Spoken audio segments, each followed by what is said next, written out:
Hey guys, Tom here, I hope you're well. Here today doing a review of the Honda Rebel 500S. This bike's been kindly lent to me by the guys at Honda Maidstone, so if you're interested, then please do check them out.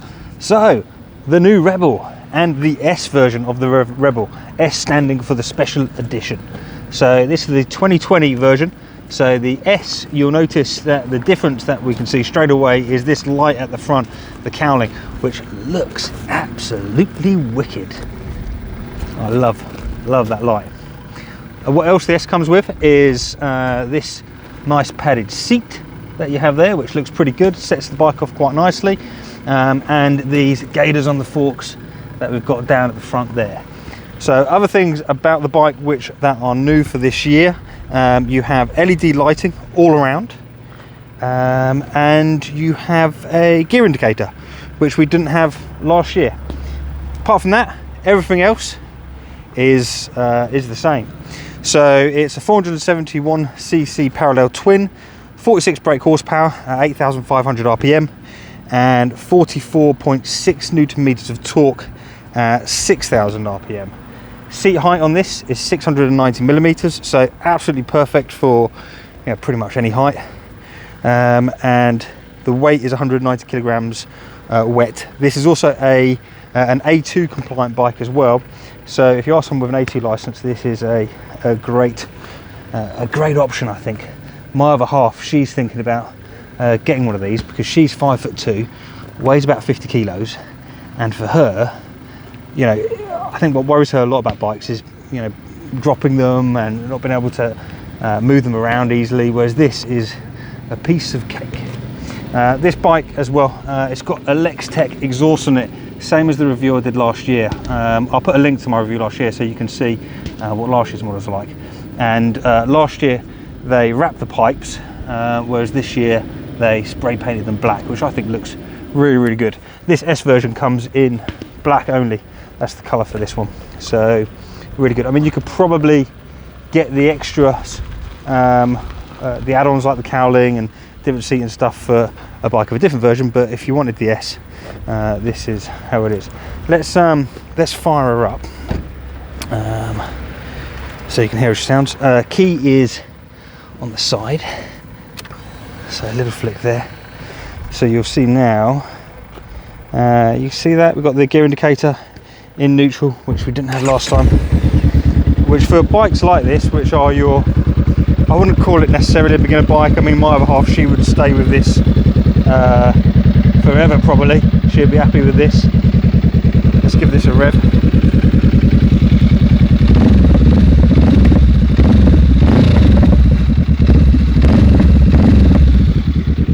Really nice tone on that Lextech exhaust. The guys over at Honda in Maidstone are really good, I think, in that they put these sorts of exhausts on and customise them a little bit as well, to make them stand out a bit more than your other test bikes, say. Other things that are quite nice about this, I was talking to one of the guys there and they said turning this into a bobber, which I would do if I had one, it's apparently really easy. You just you've got a couple of screws that you take out here, and it's the sort of job you could do in an afternoon and you can make it a little bobber. So yeah, really sweet actually. Right, I'm going to jump back on and continue the ride. Hope you enjoy. Cheers. Okay, so here on the Rebel S, I'll be doing a real life test route here. What we'll do is we'll go through town. I think I want to go over to East Farley, over the bridge there, a couple of country roads, and just see how it is. But obviously we took out the Rebel last year, and in terms of changes to this bike, in terms of the handling, the engine, everything like that, that's all the same. The only differences of the S version are the addition, well, the S version is styling, it's the seat and the cowling and the gaiters here.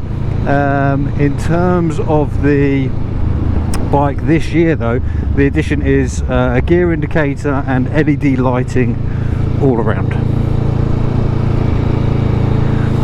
What we have on this bike as well, the guys at Honda are really good. They always put on different extras on their demo bikes, which I think helps because it enables you to hear what things sound like. So we've got that Lextech exhaust, same as last year, which I really like. It sounds absolutely great. For I think it's like 200 quid, 250 quid, something like that exhaust. I mean, it's a brilliant option, and one that I would go with as well.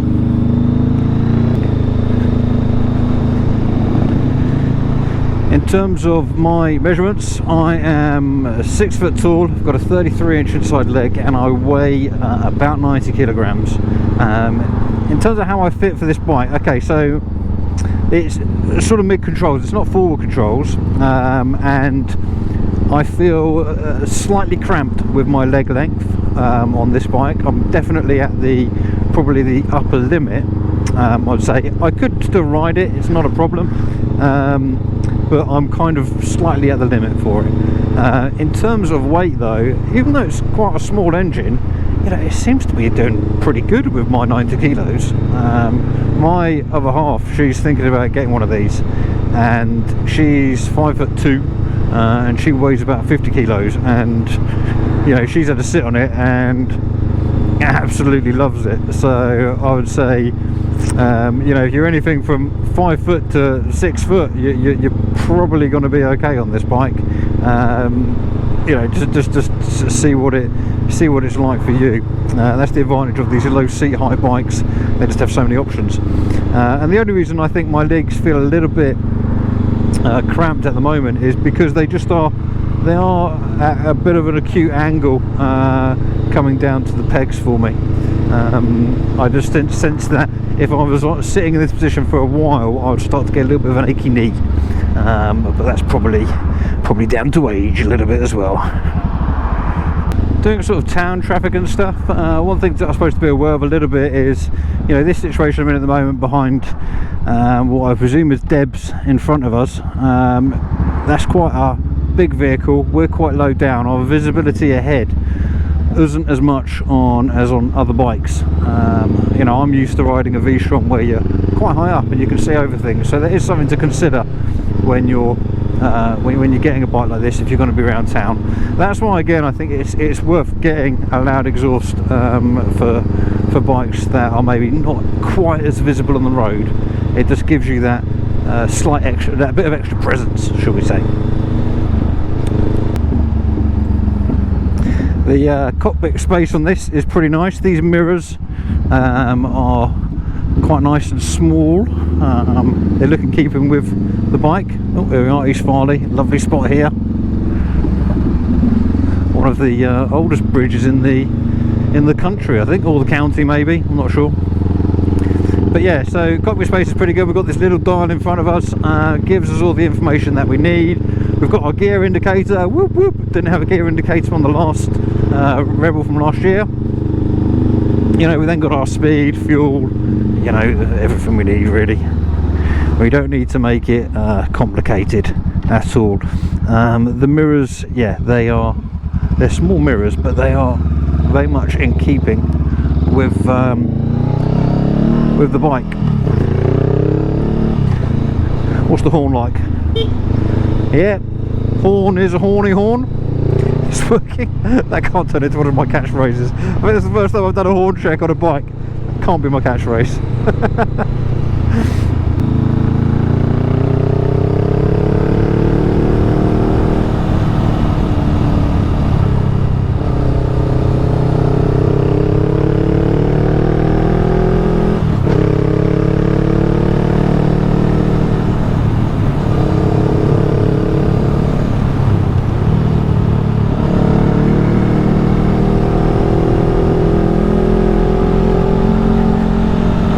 It's quite an engaging ride, this is.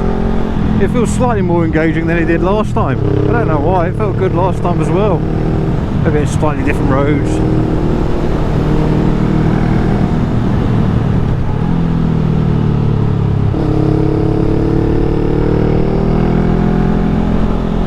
One of the things I wasn't keen on last year was the brake. It's not been updated and upgraded at all. I think it is just, I think it's probably just because of the amount of weight I've got behind me. I'm not going to be your standard size person on this bike, I don't think. Let's just try the brake.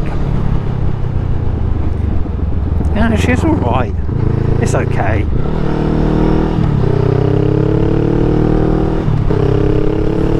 I think if you just want to stop quickly, I mean it's got ABS, it's just yeah, quick stop, you might, you know, from speed going downhill you may want to brake just slightly earlier than you would on other bikes, but again, you know, if you own a bike you're going to get used to that so quickly. Right, nice country section here. Never really know what the road surface is going to be like here though, so got to be a little bit cautious. And there are a couple of tighter bends.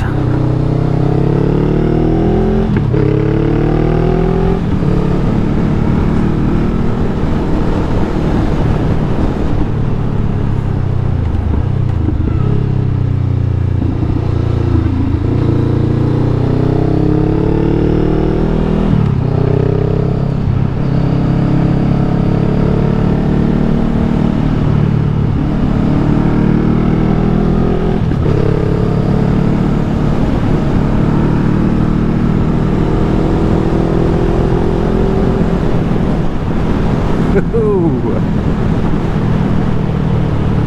little bit bumpy there.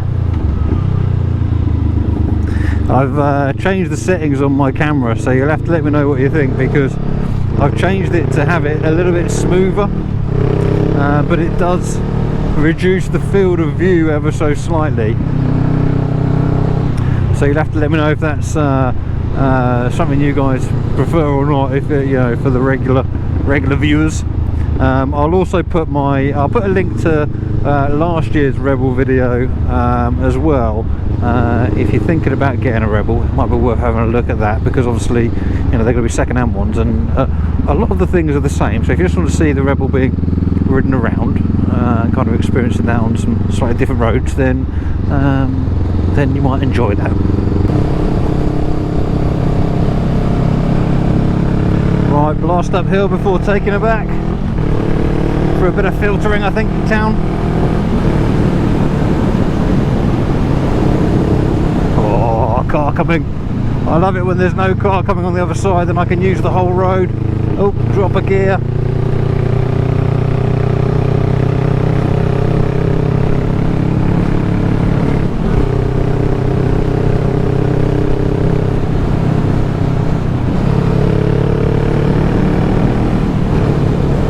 Okay, so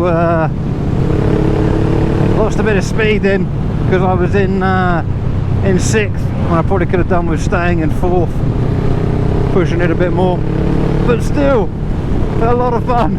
I mean, you know, once you're used to where the power is on this bike, you know, you can have fun on it. Not a problem at all. Right, let's get back through town. Let's do a bit of filtering. It is really nice, the addition of a gear indicator on this bike. It makes it, because a lot of people are going to be, there's going to be a lot of new riders, I suppose, that go for this bike, and you know, having that addition of a gear indicator, it just helps so much. I mean, I've been riding for a little while now, and I wouldn't want a bike without a gear indicator. See, filtering fine there.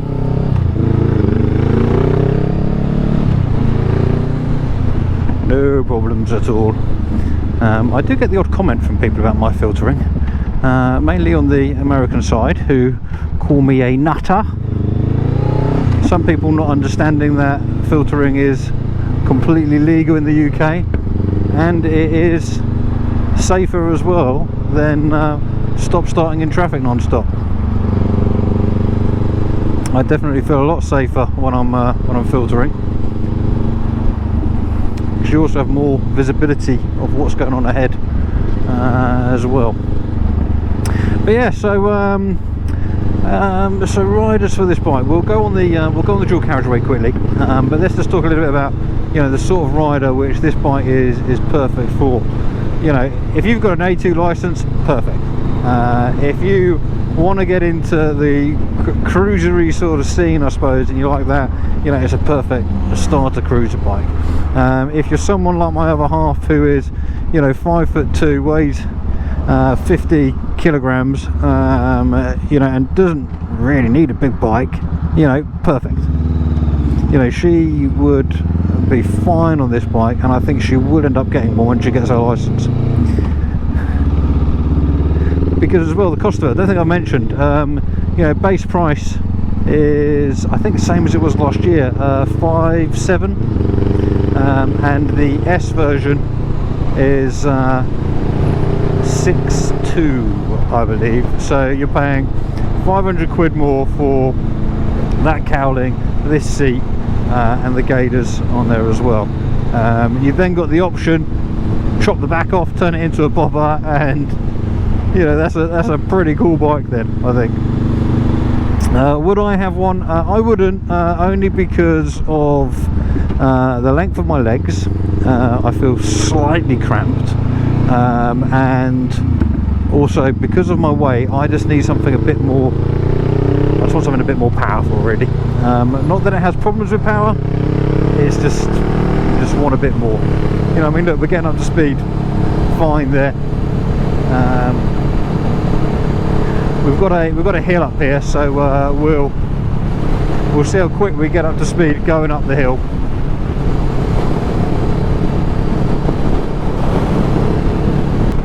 Okay, so I'm going to do a 50 up to 70 acceleration here, well 54 in fifth, so we're uphill a bit.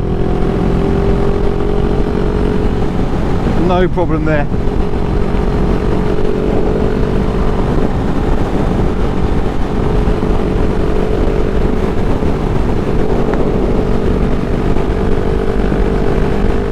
Still accelerating fine in fifth. You know, you can get up to 80, not an issue. There is wind, it is quite windy. Hoping the audio comes through okay with that wind.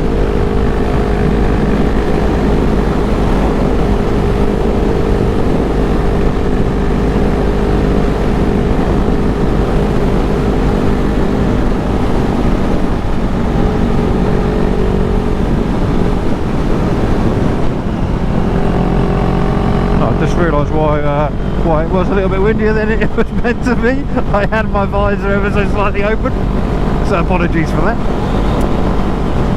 But yeah, I mean, power is fine. You know, I was in fifth then. You know, obviously you stick it in sixth if you're then cruising along. But yeah, you are going to be okay on this bike.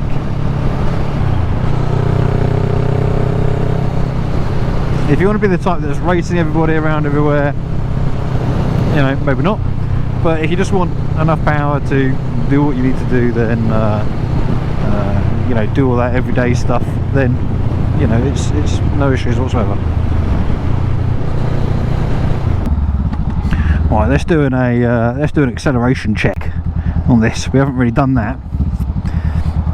I haven't done this part of I haven't done this road as part of a test route for a long time. I used to do this all the time on my tests. But what we'll do is we'll do a quick acceleration away from here. We do have a little bit of a downhill bit, so that will help us.